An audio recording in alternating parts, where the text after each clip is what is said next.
कर्म का फल व्यक्ति को उसी तरह ढूंढ लेता है जैसे कोई बछड़ा सैकड़ों गायों के बीच अपनी मां को ढूंढ लेता है। आत्मा न जन्म लेती है, न मरती है, न ही इसे जलाया जा सकता है, न ही पानी से गीला किया जा सकता है। आत्मा अमर है और अविनाशी। मैं किसी की भाग्य का निर्माण नहीं करता और न ही किसी के कर्मों के फल देता। केवल मन ही किसी का मित्र और शत्रु होता है। अपने अनिवार्य कार्य करो, क्योंकि वास्तव में कार्य करना निष्क्रियता से बेहतर है। कर्म का फल व्यक्ति को उसी तरह ढूंढ लेता जैसे कोई बछड़ा सैकड़ों गायों के बीच अपनी मां को ढूंढ लेता। व्यक्ति या जीवन का कर्म ही उसके भाग्य का निर्माण करता है। आत्मा पुराने शरीर को वैसे ही छोड़ देती है जैसे मनुष्य पुराने कपड़ों को उतार कर नए कपड़े धारण कर लेता है।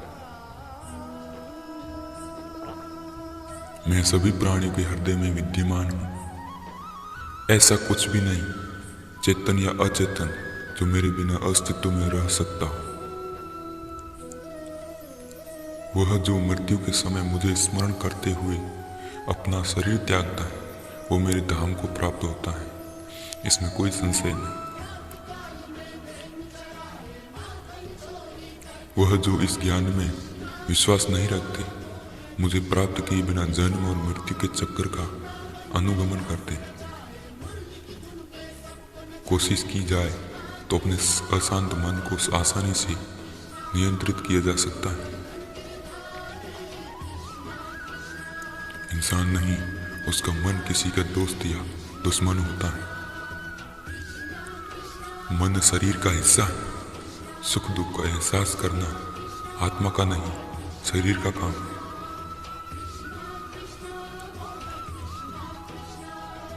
मान अपमान, लाभ हानि, खुश हो जाना या दुखी हो जाना, ये सब मन की शरारत है। वर्तमान परिस्थिति में जो तुम्हारा कर्तव्य है वही तुम्हारा धर्म है। मैं उष्मा देता हूं, मैं वर्षा करता हूं और रोकता भी हूं। मैं अमरत्व भी हूं और मृत्यु भी। जो भी दूसरों पर शक करता है उसे किसी भी जगह पर खुशी नहीं मिल सकती। अपने जरूरी कार्य करना बाकी गलत कार्य करने से बेहतर है। कर्म ना करने से बेहतर है कैसा भी कर्म करना। क्रोध मूर्खता को जन्म देता है। अफवाह से अकल का नाश और अकल से नाश से इंसान का नाश होता है।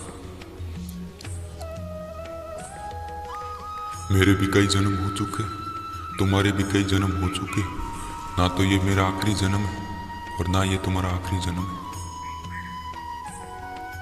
श्री कृष्ण कहते हैं, हे अर्जुन, अगर तुम अपना कल्याण चाहते हो तो सभी उपदेशों, सभी धर्मों को छोड़कर मेरी शरण में आ जाओ। मैं तुम्हें मुक्ति प्रदान करूं। मोहग्रस्त होकर अपने कर्तव्य पथ से हट जाना मूर्खता है, क्योंकि इससे ना तो तुम्हें स्वर्ग की प्राप्ति होगी और ना ही तुम्हारी कीर्ति बढ़ेगी। धर्म युद्ध में कोई भी व्यक्ति निष्पक्ष नहीं रह सकता। धर्म युद्ध में जो व्यक्ति धर्म के साथ नहीं खड़ा है, उसका मतलब है वो अधर्म का साथ दे रहा है, वो अधर्म के साथ खड़ा है। मुझे जानने का केवल एक ही तरीका है, मेरी भक्ति।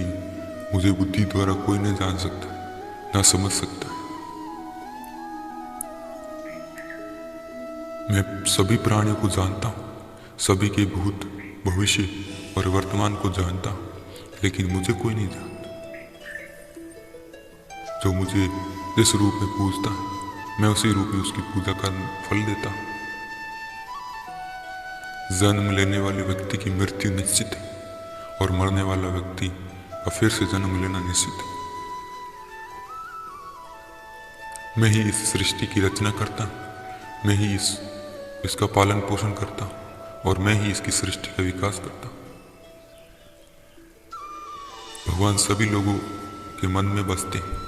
और अपनी माया से उसके मन को जैसा चाहे वैसा घड़े की तरह घेरते हैं। सही मायने में वो चोर है जो अपने हिस्से का काम किए बिना भोजन करता है। मन बहुत चंचल है जो इंसान के दिल में उथल पुथल कर देता है। हर कोई खाली हाथ आया था और खाली हाथ ही इस दुनिया से जाएगा। परिवर्तन संसार का नियम है। कल जो किसी और का था आज वो तुम्हारा है, कल और किसी और का होगा। आत्मा अमर है, इसलिए मरने की चिंता मत करो। मेरा तेरा छोटा बड़ा सब अपना पराया मन से मिटा दो, फिर सब तुम्हारा है और तुम सबके हो। भूत और भविष्य में नहीं, जीवन तो इस पल में है, अर्थात वर्तमान का अनुभवी जीवन है। तू करता वही है जो तू चाहता है, होता वही है जो मैं चाहता हूं। तू वही कर जो मैं चाहता हूं, फिर होगा वही जो तू चाहता है। जानने की शक्ति झूठ को सत्य से पृथक करने वाली जो विवेक बुद्धि है, उसी का नाम ज्ञान है। क्रोध से भ्रम पैदा होता है, भ्रम से बुद्धि व्यग्र होती है, तब तर्क नष्ट हो जाता है, और जब तर्क नष्ट हो जाता है तो व्यक्ति का पतन हो जाता है। तुम उसके लिए शौक करते हो जो शौक करने योग्य नहीं, और फिर भी ज्ञान की बातें करते हो।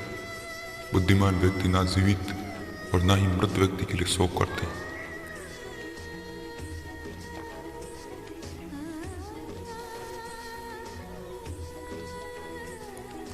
जिसे तुम अपना समझकर मग्न हो रहे हो, बस यही प्रसन्नता तुम्हारे दुखों का कारण है।